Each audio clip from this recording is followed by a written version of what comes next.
Lily, you and your spicy language. Okay, Lily Allen is a global pop star, and when you're that big, you're gonna get called a lot of things. People call her bitchy, prima donna, mouthy, blog shit, but make no mistake, at 23 years old, Ms. Allen is a phenomenon. So how did she get here? Well, growing up, Lily went to a bunch of different schools. Maybe you can relate. She got kicked out of a few, ran away from a few, didn't have a lot of close friends, and maybe I can relate, didn't really get along with authority. But Lily loved music, punk, ska, and reggae. By the time she was 15, she had dropped out of school for good. Lily knew she didn't want to have a 9-to-5 job, so at 16, she started knocking on record company doors, but no luck. So one day, Lily posted her demo on Myspace. People started to pay attention. In fact, thousands of hits. That was in 2005. Lily was only 20. Record companies had no idea how to handle the Myspace generation, so they jumped on her. A year later, her debut album, All Right Still, sold more than 2.5 million copies, got her a Grammy nod, and a lot of it was because of this hit.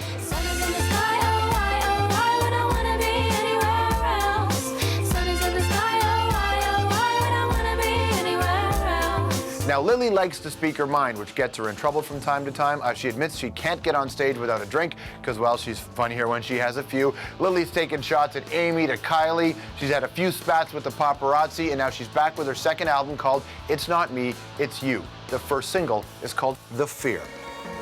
Forget about guns and forget ammunition, 'cause I'm killing them all on my own little mission. Now, I'm not a saint, but I'm not a sinner. And everything's cool as long as I'm getting thinner.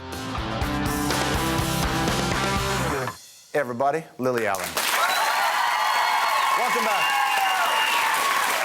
How are you? There you are. The many incarnations of Ms. Allen. So what's going on? How have you been? Brilliant. I'm really well. Really, really good. You're back. You got another. How are you? I'm well. Thanks for asking. Good. I'm glad. That's good. I'm really, really happy. Everything's my life's going swimmingly right now. Very pleased. You enjoyed that moment, right? Huh? As opposed to the last record. Yeah. No, the last record was good too. It sounded happier, although you weren't happier. No, you know what? I'm just pleased. The thing is, I didn't really think I was capable of doing another record. Didn't know I really had it in me, and I'm just so happy that it's come out and people seem to be responding to it in a really, really positive way, which is just a good bit of affirmation for me, really. When did you have the moment where you thought, maybe I can't do this? Maybe there isn't another one? Like, what were those? When I started reading gossip blogs. Yeah. About you? Yeah. When everyone started being mean. Yeah, about then, really. I suppose, because where I come from in the UK, and people think, my dad's an actor, and people kind of thought that everything that I'd achieved was, due to some sort of nepotism and stuff. And, when my album first came out, people really enjoyed the music, and then Amy Winehouse came out, and all kind of more serious artists, and it kind of made me just feel a bit like a joke, really, and I just didn't think I was capable of being a good artist. And then I suppose, going back in the studio and working really, really hard on this record and people responding to it so positively has just made me feel really happy. So when did you think that you could do it? Like, what was the moment where you thought, okay, well, let's give her? I didn't. I never did. You just went in the studio because they said you had to, kind of thing? Yeah, they paid me. I was like, okay. They're like, here's the money, go do your work. I was like, okay, I'll take the money, thanks. Did you have songs already written? No, not at all. I never write anything before I go into the studio. I write and record at the same time, because that's my history, really, was, when I started singing was jazz improvisation, which just meant, my kind of teacher playing the piano and me singing along.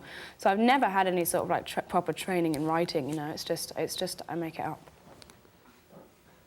Yeah, which is fine. Which is fine with your jazz piano teacher, but when you actually have to go make a record that people expect, I imagine that pressure can be there. Yeah, but the first record for me was more pressure because I was just, I did have a job, I was a florist, but I really wanted to be a singer, and it took me, like 3 years to get the investment from record companies and get people to take any notice, and that was a huge amount of pressure and rejection as well.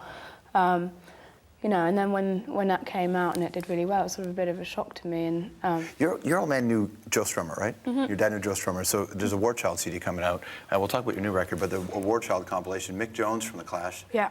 So you worked with him. How did that happen? Someone called me up and said, we're making a CD, do you want to sing on it? That's it? Yeah, that's it. But it's a great charity. War Child obviously, helps children. And you get to do Straight to Hell, a Clash tune with Mick from The Clash. Yeah. What's that like? Were you a Clash fan? Yeah, of course. Who isn't? Dumb people?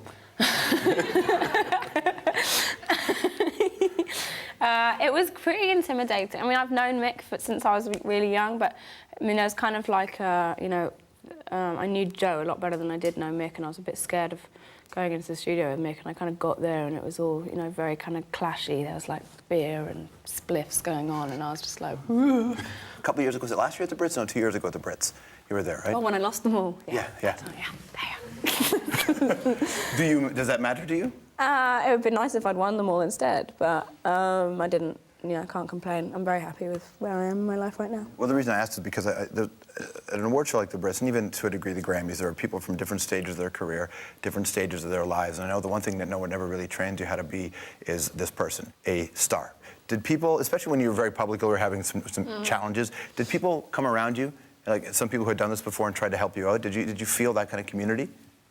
No, not really. Some people look out for me, you know, like Elton John. He you know, works closely with my management, so I get the odd call from him going, "Oh, how are you, Lily?" I'm like, Elton John, which is nice. But you know, people don't really talk about it, and also, I tend to, you know, for that kind of grounding, I just hang out with my friends. You know, I don't go out. I just stay at home and play Scrabble with my buddies. They make me feel like everything's okay. And my mum, she's very good at telling me when to shut up. Your keep it real police? Yeah.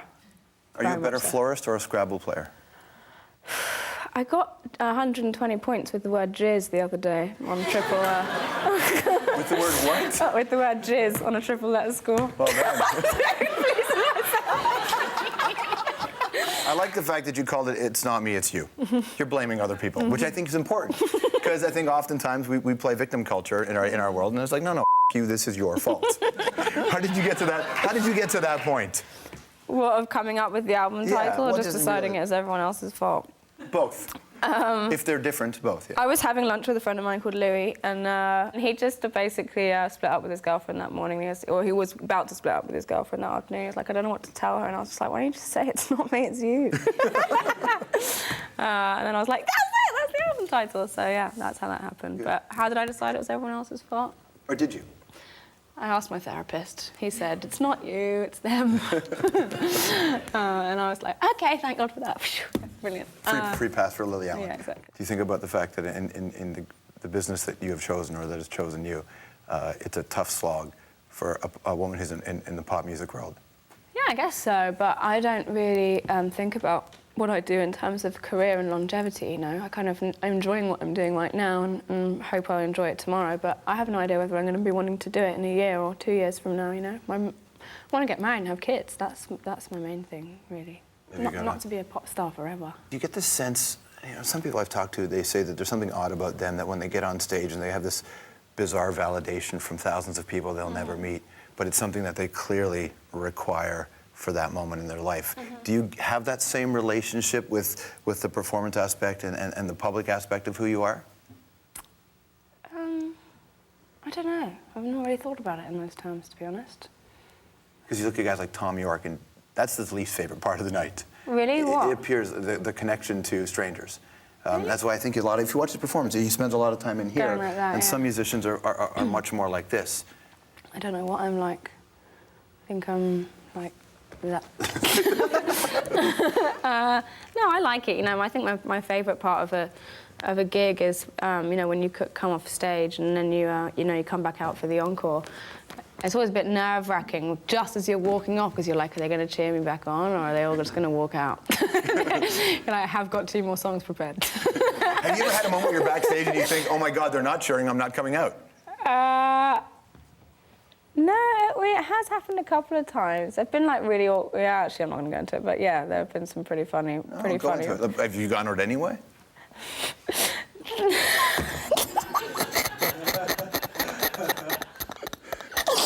No, I was just thinking out this one particular time where I'd had a bit of a bad stomach and I had to go and relieve myself as soon as I came off of stage, but I got stuck on the toilet and I could hear people going, Lily, Lily. I was like, this has got to end, I've got to get back down there.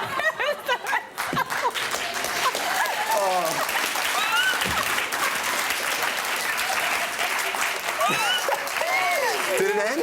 Yeah, eventually. I have my band members going, Lily, go on, they're crying for you, they're telling you to go. I was like, oh!